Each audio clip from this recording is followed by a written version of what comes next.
Africa Investor Today is proudly brought to you in association with Petro SA and Afrexim Bank.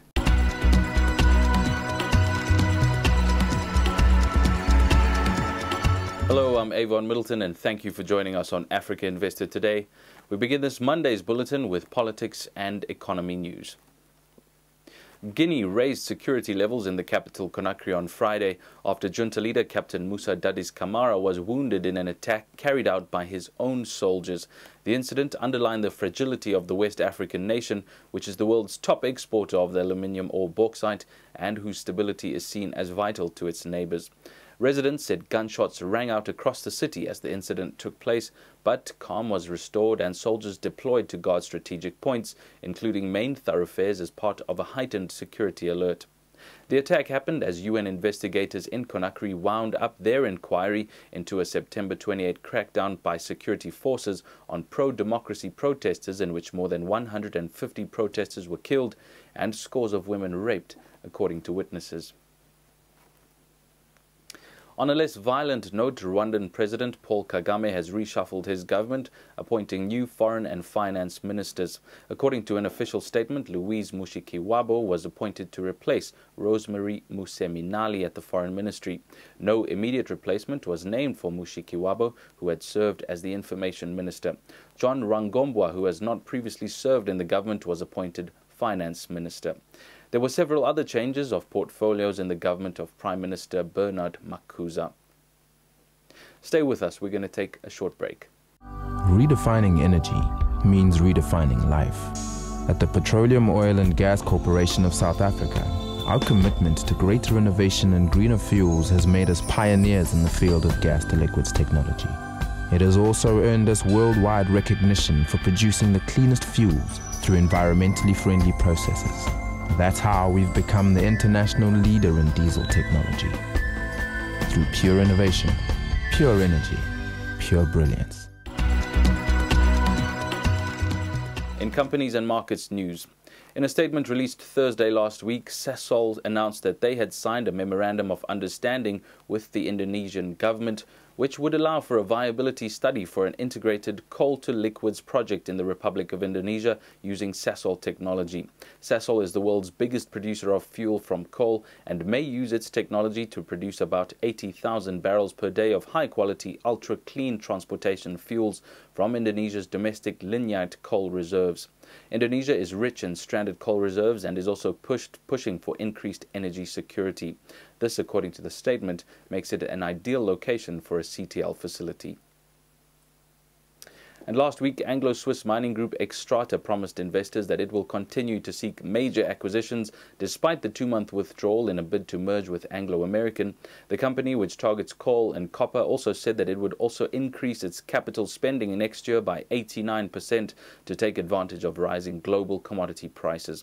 Xstrata will spend a total of $6.8 billion in 2010, while it is also considering a sale of its 4 copper smelters. Hosting an investor seminar at its Zug headquarters, Xstrata told shareholders that the group would aim to increase production by 50% in the 4 years to 2013. The group's shares have outperformed the rest of the mining sector in recent months as coal and copper prices have jumped on better than expected demand, particularly from China. We take another break, but don't go away. More news coming. Afrexim Bank is Africa's leading trade finance bank, an organization dedicated to promoting African trade through credit, risk-bearing and advisory services. We pride ourselves on having local presence throughout the continent and are committed to extending our award-winning trade and project finance programs to unlock private sector development continent-wide. We invite you to become a part of our vision for a strong Africa in a changing world. If you trade within Africa, contact us to support you.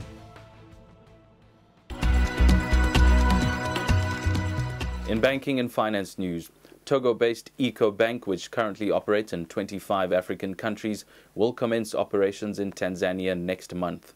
Its coming on board is expected to intensify business rivalry in the commercial banking sector. The bank, whose asset base of over 10 trillion shillings dwarfs that of all banks currently operating in the country, already has a presence in the other East African Community member states. Experts have, however, said the coming of the Pan-African Bank will have little impact on the availability of banking services and the cost of borrowing, which is currently among the highest in East Africa. By the end of last year, there were 25 commercial banks operating in the country, with most of them serving people in major towns and charging interest rates of up to 25%. Africa's two largest lenders are staking a key part of their future on China's growing appetite for trade and investment on the continent, a trend that underscores the growing economic relationship between the world's third largest economy and resource-rich Africa. FirstRand Limited has already been involved in a number of transactions for Chinese customers operating in South Africa since signing a cooperation pact in late July with China Construction Bank Corporation, an alliance that is in part driving the continent's second biggest lender's plans to expand into new African markets.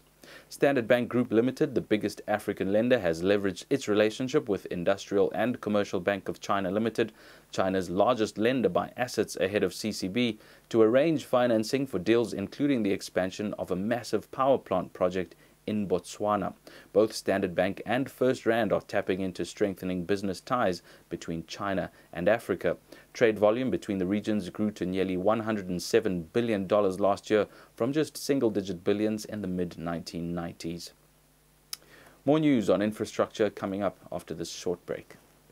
Africa Investor, the leading African investment magazine, is essential reading for investors in Africa, filled with the very latest in Pan-African investment and finance news.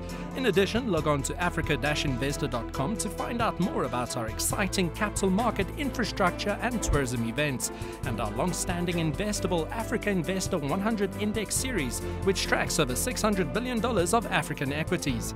Doing business in Africa, you can't afford to be without Africa Investor.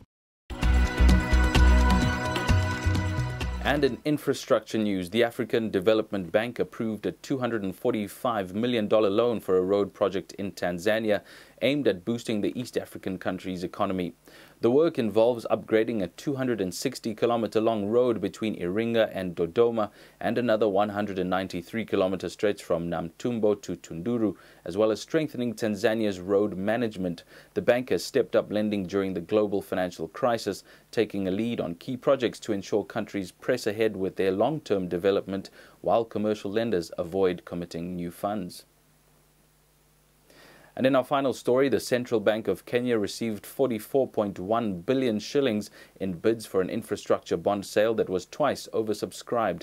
Kenya accepted 18.42 billion shillings worth of bids for the 12-year securities with a coupon of 12% and will use proceeds to fund road, energy and water projects. Investors in Kenya are looking beyond the stock market and finding higher returns in corporate and government debt. The Nairobi Stock Exchange All-Share Index has declined 9.5% since January, during which time MSCI's Global Emerging Markets Index has surged 74%. And that's all we have for you today. Thank you for tuning in to Africa Investor Today. And do remember that for more news on these and other stories, log on to www.africa-investor.com. From myself and the team, do enjoy the rest of your week.